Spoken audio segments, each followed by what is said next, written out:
अंमली पदार्थांच्या विरुद्ध अत्यंत प्रभावी कारवाई करण्यात येत आहे, ज्याच्यामध्ये crime branch, anti narcotic cell, police station सर्वांचा मोठ्या प्रमाणावरती सहभाग आहे.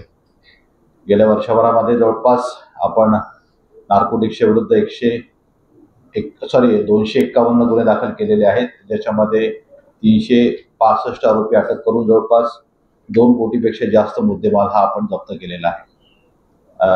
या वर्षभरातले जे काही गुन्हे दाखल झालेले आहेत, आरोपी अटक केलेले आहेत, त्याचं 26 इंट्रोगेशन झालेलं आहे, इंट्रोगेशन फॉर्म भरलेले आहेत आणि आपल्याकडे काही गोपनीय माहिती प्राप्त झाली होती बातमीदारांच्या तर्फे.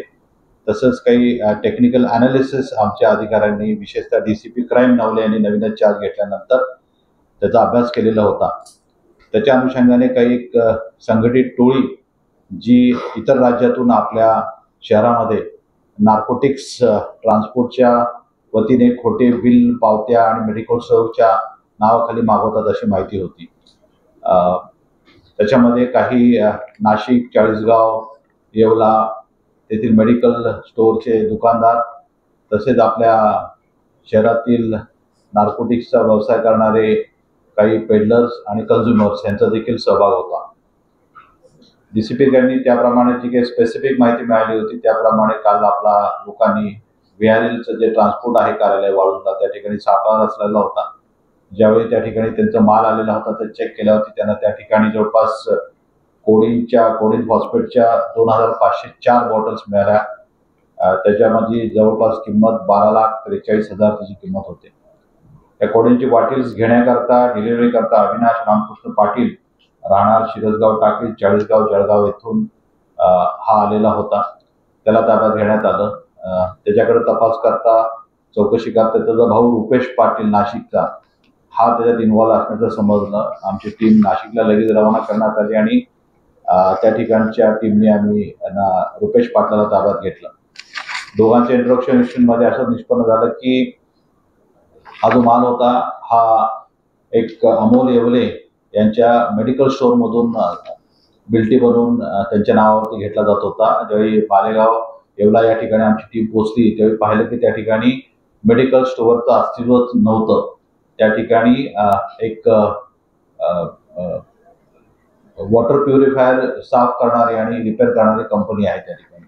अशा प्रकारे बनावट अस्तित्वात नसलेल्या मेडिकल स्टोअरच्या नावाने त्यांनी पावत्या बनवल्या, बिल्ट्या बनवल्या आणि त्या प्रकारे सामान आपलं मेडिकल स्टोअर आणि च्या नावाखाली आणून आपल्याकडे सिरप जो आहे तो त्यांनी आणलेला आहे.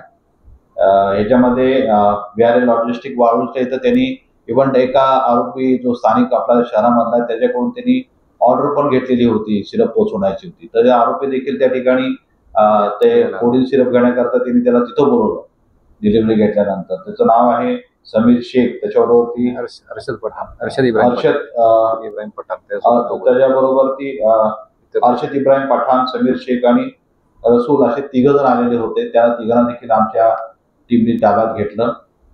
अमोल येवलेला देखील आमच्या टीमनी नाशिकमध्ये ताब्यात घेतलं. अशा प्रकारे या संघटित गुन्हेगारीमध्ये सामील असलेले क्राईम ब्रांचनी, अँटी नार्कोटिक सेलनी आणि स्पेशल स्क्वॉडने मिळून जवळपास 12 आरोपी हे अटक करण्यात आलेले आहेत. जवळपास या गुन्ह्यामध्ये आणि या टोळीमध्ये 41 आरोपी आतापर्यंत निष्पन्न झालेले आहेत. त्यांच्या विरुद्ध गुन्हा दाखल केलेला आहे आणि ते सर्वांवरती देखील आम्ही अटकेची कारवाई करू. याच्यामध्ये प्रामुख्याने DCP रत्नाकर नवले, क्राईम ब्रांचचे PI Pawar, PI Bagore, API Gachche, API Shelke, PSI Bodke, PSI Shinde आणि स्पेशल स्क्वॉडचे API Chaure, PSI Sandeep Kale, PSI Arjun Kadam, PSI Abhijit Chikhalikar आणि नार्कोटिक सेलचे मस्के या सर्व अधिकाऱ्यांचा समावेश होता. आमचे अंमलदार देखील याच्यामध्ये सामील होते. या कार्याची व्याप्ती मोठी होती, परंतु तरी देखील सगळ्यांनी एकत्रित येऊन प्रभावीपणे असं चांगलं काम आपल्या शहराकरता नार्कोटिक्सचा जो त्रास आहे, जो मेनेस आहे तो थांबवण्याकरता केलेला आहे. पोलीस आज आरोपींना गंगापूर कोर्टामध्ये प्रोड्यूस केलेलं होतं. माननीय कोर्टाने 18 सप्टेंबर पर्यंत आरोपींचा कस्टडी दिलेली आहे. निश्चितच आरोपी आणि मुद्देमाल तपासात आता जे काही बाबी निष्पन्न होतील त्याप्रमाणे वाढू शकतो. जे आरोपी आपण 12 पकडलेले त्यांच्या नावाबद्दलची गुन्हे दाखल आहे. काही आरोपींवरती आहेत ते सगळ्या फॅक्ट्स आम्ही व्हेरीफाय करतो.